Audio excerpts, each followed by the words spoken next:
Good afternoon, everyone. This is Terry again. This is called this part two on tips and tricks and some little things that I've done or you might think of on building your electric bikes or buying one.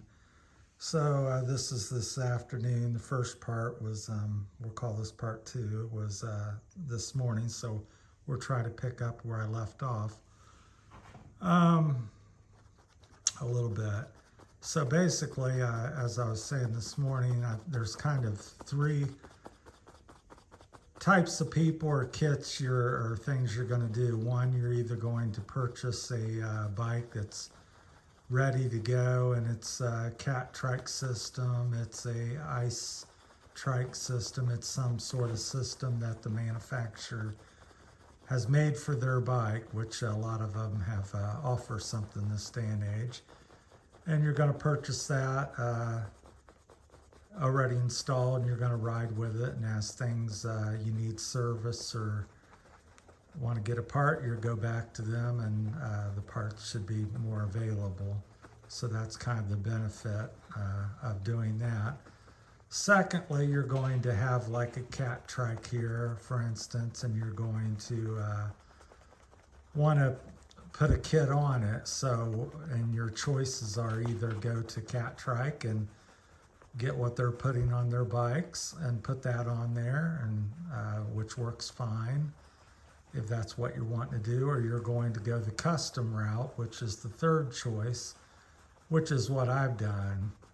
I wanted more range than the manufacturers are offering. I wanted more speed and more freedom of choice to do what I want. It's also comes along with that choice. It comes, it's more work on your part. You've got to figure things out because the manufacturer isn't helping you per se. So it's like in my case, I had to make the dropouts, and I went with a hub drive, and where am I going to put the batteries? Where am I going to put the controller? So them type of issues. And so the negative with that is I don't have a local dealer to work with. I have to deal with maybe people out of the country or across the country. So that's things to consider when you're going to get a bike. I think it's a big thing to consider is can you get service and parts, because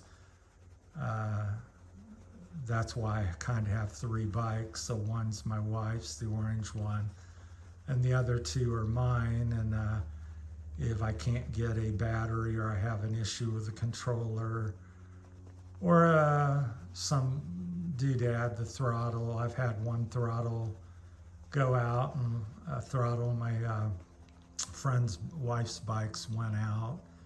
And I've had two controllers on my 72-volt system have issues. Now the hub drive themselves has been bulletproof. I've got 30,000 miles on them. And the hub themselves has required no maintenance or has never given me any grief. But I've had, like I said, two controllers on a 72-volt system. So there's something going on there. I haven't got that figured out. So things to consider when you're purchasing. Where I've mounted my batteries on the trikes here, on the cat trikes, I put them in the triangle area, and I put two because I want long range, and I want performance and handling, so it balances out. You got weight on each side equal. On this one, as you look from other videos, I've had it in the middle, under the seat, in between the two little frame pieces there on the 700. So I mounted the battery there. If you look at my other batteries videos, there's the batteries I had on the green bike. These I got in the triangle again. These are called triangle batteries from Luna Cycles. So that's where I did that. And controllers, I had the green bike here. I had that mounted in the bag. and it fit in the Catrike bag, and it was setting back here, and then I put the other bag for storage because the batteries were up under here. On these bikes over here, I got the controller here. This is a Phase Runner Grin technology. It works very well for 2,000 to 3,000 watt systems. I don't think it's up to, even though they say it will do it, I don't think it works well for the 4,000. I think that's too much for it. So, but they're very good. They're for 2,000 and under watt systems, very good, lightweight, very trick, very small. Gives you a lot of opportunities to put it on the bike. They just take 2 little zip ties. It's a quarter of the size of like this Crystalite, for instance. That's about 4 by 6, and this is like 4 by 2, so quite a bit smaller, at least half the size. And this one, I got a Crystalite controller on it, and I'll get down here. So it's kind of low. I don't know if you can see it, but there it's zip tied onto the side on the other side of the frame member there, and got that on there. And this was my original battery I had made for the Catrike bags on the 700. And I quit. It worked very well, looked great, but I quickly realized I wanted more range. That goes back to another thing of any electrical e-bike you're making. If I was to have one recommendation, despite whatever kit you may be getting, get as much battery as you want. If you think you're going to run 25 to 50 miles, get a bigger battery, so you, because it's definitely no fun running out of battery and having to pedal a 60, 80 pound bike back, or sitting there worrying about it, and you're got an electric bike, but you're only doing 10 or 15 miles an hour because you're afraid to run out of battery. So my line of thought is you can't get too much battery. It's kind of like your car. If it can, most cars can do 300 to 600 miles of range or something. And I know you don't drive that every day, but it sure is handy to have that and not have to stop and fill up or worry about where you're at. So it's the same on e-bikes. Battery, battery, battery, battery. Put your money there. And to get that, to get things, a lot of times it's 2 batteries. And that will also help the handling, balance them out, put one on the left and one on the right. But that's my big recommendation, is buy a bigger battery and maybe have 2 of them. I run mine in parallel, so they never have to switch them on and off. They just feed off the other and continue riding. And the other tip I would have is, zip tying things on. And then if you're going to do a custom route like what I've done, for instance, I made prototypes of this as my dropout to hold the hub in the Catrikes. This one's made of steel. I've got them in aluminum and steel. So that's that. I've got some extra, one of them local machine shop ended up making them once I had the rough thing. Also, I take this material here, a little foam board. Not sure exactly what you call it, but you can get a big sheet of it. This is 2 inches thick. Home Depot, Lowe's. And I do custom cutouts. So this in particular was a controller I was looking to get, which was this size. And I quickly, because I was determining whether it would fit in this Catrike bag. And I could see that it was going to be very tight, so I said the controller I ended up getting was this little smaller unit. And that was due because I had some idea of what to do. I actually made a mock-up of the size of the controller. And I also did the same with batteries. Before I bought these batteries, I made a foam or cardboard cutout of the dimensions of the battery, get the dimensions from the seller manufacturer. And I held it on the frame, and I could see that it would fit where I want it to fit and be pleasing, and work well, which it has.